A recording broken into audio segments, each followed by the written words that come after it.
बघा पहिला जो प्रकार होता तो काय तर पट्टकी स्नायू ज्याला स्ट्रिएटेड मसल्स म्हणतात, ज्याच्यावर काय तर पट्टे आहेत.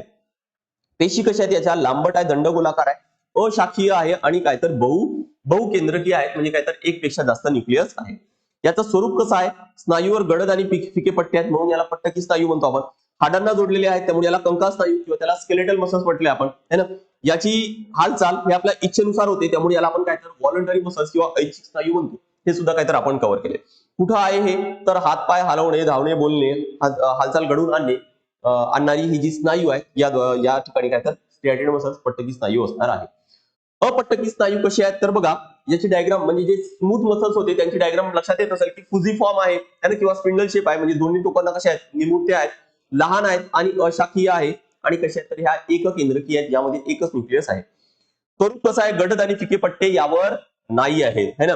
नेक्स्ट काय तर हाडांना जोडलेले राहत नाही, स्नायूंच्या हालचालीवर आपले नियंत्रण राहत नाही, त्यामुळे याला अनैच्छिक इनव्हॉलंटरी मसल्स आपण म्हणतो. कुठे सापडतात हे? तर अन्ननलिका, रक्तवाहिन्या यामध्ये काहीतरी आपल्याला हे सापडतात.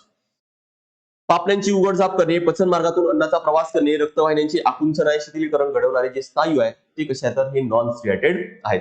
आणि तिसरा जो प्रकार आपण जस्ट आधी घेतला तो होता कार्डियक म्हणजे हृदय स्नायू, जे फक्त हार्टचे मसल्स आहेत.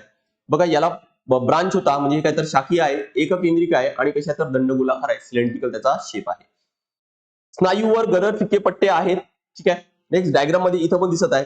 हृदय या स्नायूंनी बनलेले असते, या स्नायूंच्या हालचालीवर आपले नियंत्रण राहत नाही, त्यामुळे याला सुद्धा आपण काय तर अनैच्छिक स्नायू म्हणून इनव्हॉलंटरी मसल्स म्हणणार आहोत. याचे लयबद्ध पद्धतीने आकुंचन आणि शिथिलीकरण होत असतात.